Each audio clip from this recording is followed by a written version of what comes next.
नमस्कार। आकाशवाणी से समाचार प्रभात के साथ मैं मुनीश शर्मा।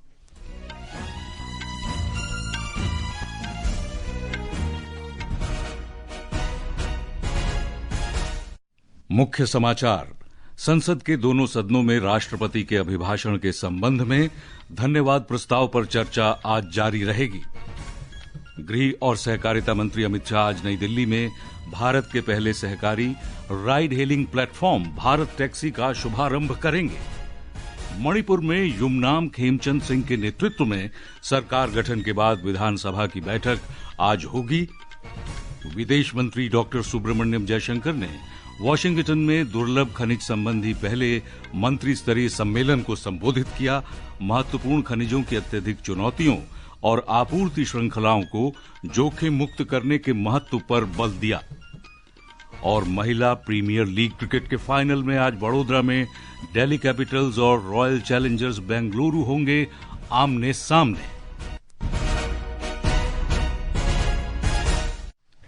और अब समाचार विस्तार से।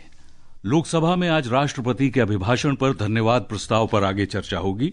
इसके अलावा लोकसभा में आज केंद्रीय बजट 2026-27 पर चर्चा भी सूचीबद्ध है। इस बीच राज्यसभा की आज की कार्यसूची के अनुसार राष्ट्रपति के अभिभाषण पर धन्यवाद प्रस्ताव पर आगे चर्चा होगी। राज्यसभा में कल राष्ट्रपति के अभिभाषण पर धन्यवाद प्रस्ताव पर चर्चा फिर शुरू हुई।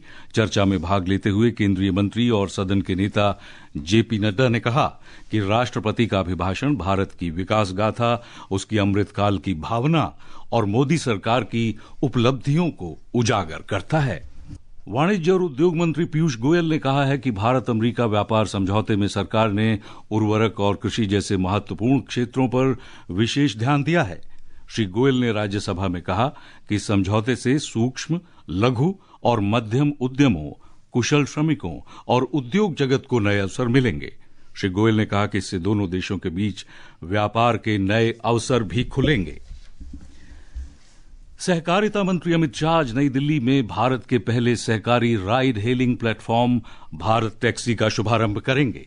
ये सहकारी क्षेत्र को सशक्त करने और देश में समावेशी तथा जन केंद्रित परिवहन को बढ़ावा देने की दिशा में एक महत्वपूर्ण कदम है। सहकारिता मंत्रालय ने कहा है कि ये प्लेटफॉर्म सारथी कहे जाने वाले चालकों को स्वामित्व, संचालन और मूल्य सृजन के केंद्र में रखेगा। एक रिपोर्ट। भारत टैक्सी का लॉन्च प्रधानमंत्री नरेंद्र मोदी के सहकार से समृद्धि विजन के अनुरूप किया जाएगा। भारत टैक्सी शून्य कमीशन और सर्ज फ्री प्राइसिंग मॉडल पर कार्य करता है, जिसमें लाभ का प्रत्यक्ष वितरण चालकों को किया जाता है। इसके साथ ही सारथियों की सामाजिक सुरक्षा को भी विशेष प्राथमिकता दी गई है, जिसमें स्वास्थ्य और दुर्घटना बीमा, सेवानिवृत्ति बचत और समर्पित ड्राइवर सहायता प्रणाली जैसी सुविधाएं शामिल हैं। वहीं महिलाओं की सुरक्षा और सशक्तिकरण को ध्यान में रखते हुए भारत टैक्सी ने सारथी दीदी और बाइक दीदी जैसी पहलों की भी शुरुआत की है, जिनमें अब तक 150 से अधिक महिला चालक प्लेटफॉर्म से जुड़ चुकी हैं। लॉन्च कार्यक्रम के दौरान भारत टैक्सी के सॉफ्ट लॉन्च से अब तक शीर्ष प्रदर्शन करने वाले सारथियों को भी कार्यक्रम के दौरान सम्मानित किया जाएगा। सौम्या शरण, आकाशवाणी समाचार, दिल्ली। विदेश मंत्री डॉक्टर सुब्रमण्यम जयशंकर ने दुर्लभ खनिजों से संबंधित चुनौतियों और अंतर्राष्ट्रीय सहयोग के माध्यम से आपूर्ति श्रृंखला को जोखिम रहित करने के महत्व पर जोर दिया है। एक रिपोर्ट। विदेश मंत्री ने कल रात वाशिंगटन डीसी में अमेरिका के विदेश मंत्री मार्को रूबियो द्वारा आयोजित महत्वपूर्ण खनिज मंत्रिस्तरीय सम्मेलन को संबोधित किया। डॉक्टर जयशंकर ने दुर्लभ खनिजों पर फोर्स पहल के लिए भारत का समर्थन भी व्यक्त किया। उन्होंने सोशल मीडिया पोस्ट में ये जानकारी दी है। इससे पहले अमेरिका के विदेश मंत्री मार्को रूबियो ने दुर्लभ खनिजों के माध्यम से आर्थिक सुरक्षा के महत्व पर बल दिया था। उन्होंने सहयोगी देशों से न केवल अतीत की नीतिगत गलतियों को सुधारने बल्कि आपूर्ति श्रृंखलाओं में विविधता तथा वहनीयता सुनिश्चित करने के लिए सामूहिक प्रतिभा और नवाचार को एकजुट करने की आवश्यकता पर भी जोर दिया था। मंत्रिस्तरीय बैठक से पहले डॉक्टर जयशंकर ने कनाडा की विदेश मंत्री अनीता आनंद और सिंगापुर के विदेश मंत्री विवियन बालाकृष्णन सहित कई नेताओं से मुलाकात की। समाचार कक्ष से निखिल कुमार। रिजर्व बैंक के गवर्नर संजय मल्होत्रा की अध्यक्षता में 6 सदस्यों की मौद्रिक नीति समिति की द्विमासिक बैठक कल शुरू हुई। बैठक में ब्याज दरों पर विचार विमर्श हो रहा है। ब्याज दरों के बारे में फैसले की घोषणा कल सुबह की जाएगी। ये समाचार आकाशवाणी से प्रसारित किए जा रहे हैं। ताजा समाचार जानने के लिए आप हमारे social media handle @AIR news Hindi को फॉलो कर सकते हैं। समाचार प्रभात में आपका फिर स्वागत है। मणिपुर में राज्य विधानसभा का 7वां सत्र आज शाम 4 बजे शुरू होगा। भारतीय जनता पार्टी के युमराम सिंह ने कल मुख्यमंत्री पद की शपथ लेने के तुरंत बाद शाम को मुख्यमंत्री सचिवालय में अपने मंत्रिमंडल की पहली बैठक की।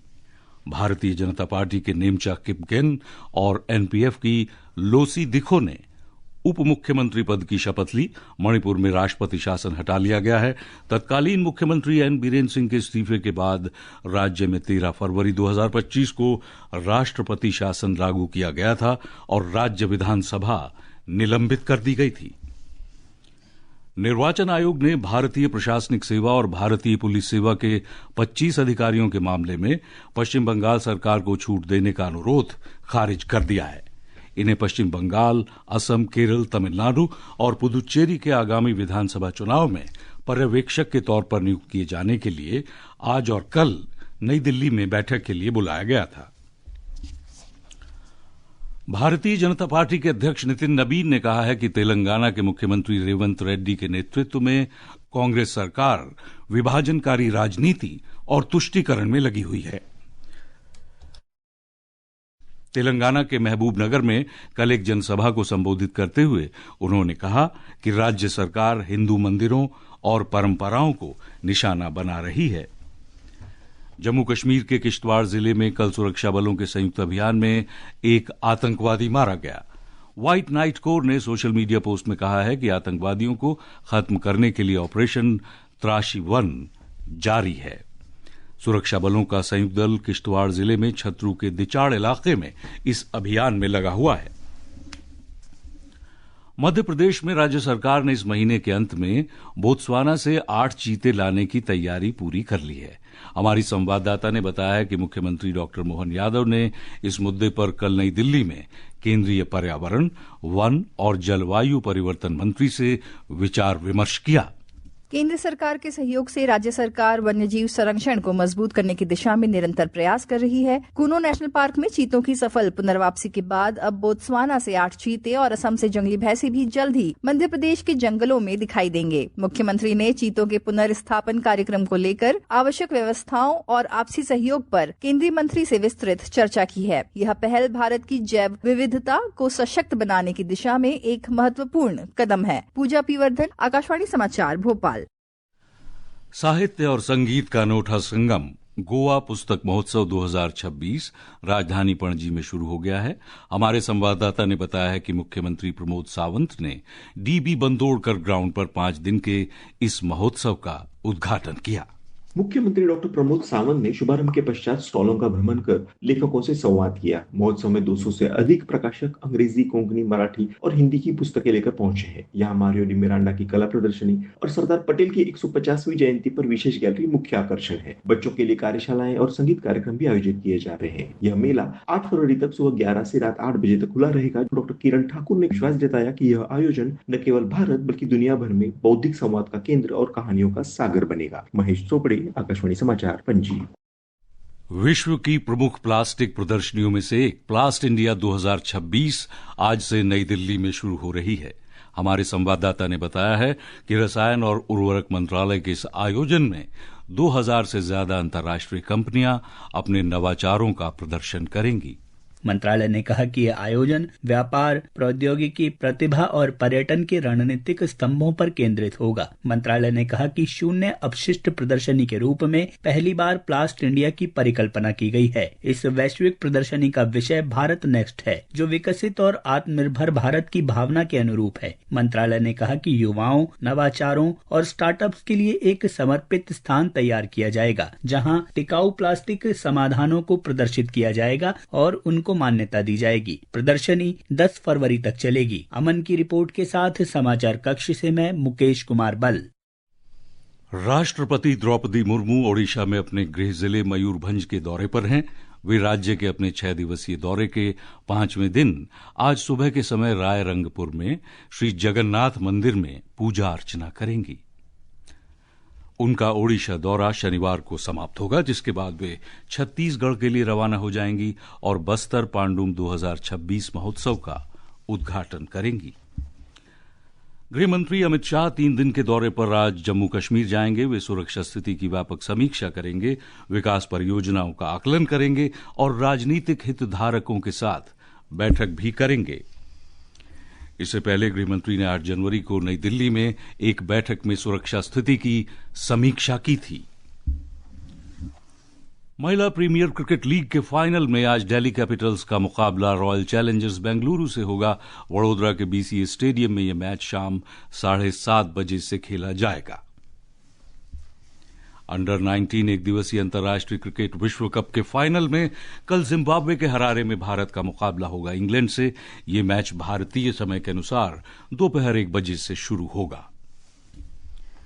सेशल्स के राष्ट्रपति पैट्रिक हर्मिनी भारत की पहली आधिकारिक यात्रा पर आज सवेरे चेन्नई पहुंचे। तमिलनाडु के राज्य मंत्री मधिवेंद्रन और शीर्ष अधिकारियों ने उनका गर्मजोशी से स्वागत किया। और अब आज के समाचार पत्रों की सुर्खियों के साथ हैं आकर्षिता सिंह। धन्यवाद मुनीश। देश की राजधानी से प्रकाशित हिंदी समाचार पत्रों के मुख्य पृष्ठों पर संसद में सत्ता पक्ष और विपक्ष के बीच नोक-झोंक के अतिरिक्त आज भी भारत अमेरिका व्यापार समझौता छाया हुआ है।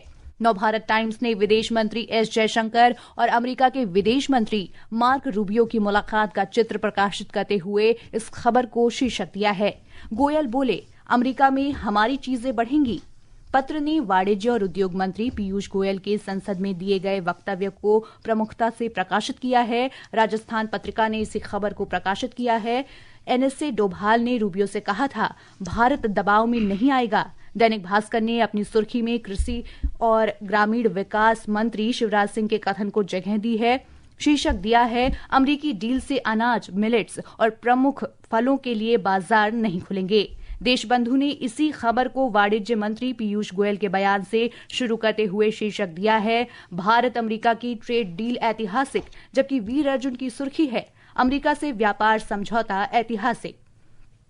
इसके अतिरिक्त मोबाइल गेमिंग की लत के चलते गाजियाबाद में 3 किशोरियों की आत्महत्या का समाचार भी सभी समाचार पत्रों ने प्रमुखता से प्रकाशित किया है। अमर उजाला ने तीनों किशोरियों के सुसाइड नोट सहित उनके चित्र प्रकाशित करते हुए शीर्षक दिया है, दहलाने वाली घटना ने सबको चौंकाया। जनसत्ता ने इसी खबर पर आधारित संपादकीय को शीर्षक दिया है, आभासी खतरे। पत्र का कहना है, ऑनलाइन खेल मनोरंजन का साधन हो सकता है, लेकिन इसके लिए सीमित समय तय करना और आत्मनियंत्रण बेहद जरूरी है। धन्यवाद आकर्षिता। और लीजिए अंत में सुनिए इस बुलेटिन के मुख्य समाचार एक बार फिर। संसद के दोनों सदनों में राष्ट्रपति के अभिभाषण के संबंध में धन्यवाद प्रस्ताव पर चर्चा जारी रहेगी। गृह और सहकारिता मंत्री अमित शाह आज नई दिल्ली में भारत के पहले सहकारी ride hailing platform Bharat taxi का शुभारंभ करेंगे। मणिपुर में युमराम खेमचंद सिंह के नेतृत्व में सरकार गठन के बाद विधानसभा की बैठक आज होगी। विदेश मंत्री डॉक्टर सुब्रमण्यम जयशंकर ने वॉशिंगटन में दुर्लभ खनिज संबंधी पहले मंत्री स्तरीय सम्मेलन को संबोधित किया। और महिला प्रीमियर लीग क्रिकेट के फाइनल में आज वडोदरा में दिल्ली कैपिटल्स और रॉयल चैलेंजर्स बेंगलुरु होंगे आमने सामने। और इसके साथ ही समाचार प्रभात का ये अंक समाप्त हुआ। नमस्कार।